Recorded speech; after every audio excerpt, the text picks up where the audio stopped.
ఏపీలో ఎన్నికలు అయిపోయిన తర్వాత ఎగ్జిట్ పోల్స్ కోసం చూస్తున్నారు కదా. ఇది వచ్చేసరికి ఫస్ట్ స్టెప్ సొల్యూషన్స్. వీళ్ళు జిల్లాల వైజ్గా ఏ పార్టీకి ఎన్ని సీట్లు వస్తాయి అనేది ఇచ్చారు. దీంట్లో మనం కూడా ఏంటంటే జిల్లాలంటే బైఫర్కేషన్ ముందు ఏ అయితే ఉన్నాయో, అంటే జగన్మోహన్ రెడ్డి వచ్చే వరకు ఆ 13 డిస్ట్రిక్ట్స్ ఉన్నాయి కదా, ఆ డిస్ట్రిక్ట్ వైజ్గా ఇచ్చారు. అది చూద్దాం ఎట్లా ఉందనేది. శ్రీకాకుళం టోటల్ వచ్చేసరికి 10, వైఎస్ఆర్సీపీ 8, ఈ కూటమి వచ్చేసరికి 2, close contestant 0. Vizianagaram total 9, YSRCP 7, కూటమి 1, క్లోజ్ కంటెస్టెంట్ 1. విశాఖపట్నం టోటల్ 15 సీట్లు, వైఎస్ఆర్సీపీ 8, కూటమి 6, close contestant 1.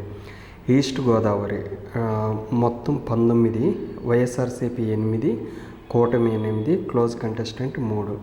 West Godavari total 15, YSRCP 5, కూటమి 7, క్లోజ్ కంటెస్టెంట్ 3. కృష్ణ మొత్తం 16, వైఎస్ఆర్సీపీ 9, కూటమి 6, close contestant 1. Number 7 Guntur total 17, YSRCP 7, NDA అంటే కూటమి 7, క్లోజ్ కంటెస్టెంట్ 3. 8 ప్రకాశం టోటల్ 12, వైఎస్ఆర్సీపీ 6, తర్వాత కూటమి 4, close contestant 2. 9 Nellore total 10, YSRCP 9, కూటమి 1, close contestant 0. 10 Chittoor total 14, YSRCP 11, కూటమి 2, క్లోజ్ కంటెస్టెంట్ 1. అనంతపూర్ మొత్తం 14, వైఎస్ఆర్సీపీ 10, కూటమి 1, క్లోజ్ కంటెస్టెంట్ 3. 12 కర్నూలు టోటల్ 14 సీట్లు, వైఎస్ఆర్సీపీ 13, ఎన్డీఏ అంటే కూటమి 0, క్లోజ్ కంటెస్టెంట్ 1. కడప మొత్తం 10, వైఎస్ఆర్సీపీ 9, కూటమి 0, close contestant 1.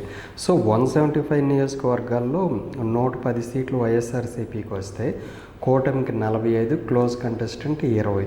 So close contestant కంప్లీట్గా టీడీపీకి వేసినా కూడా 65 సీట్స్ వస్తున్నాయి.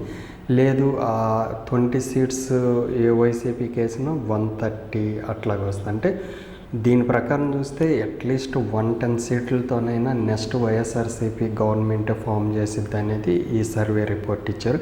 ఇది వచ్చేసరికి మే 17వ తేదీ ఇచ్చారు.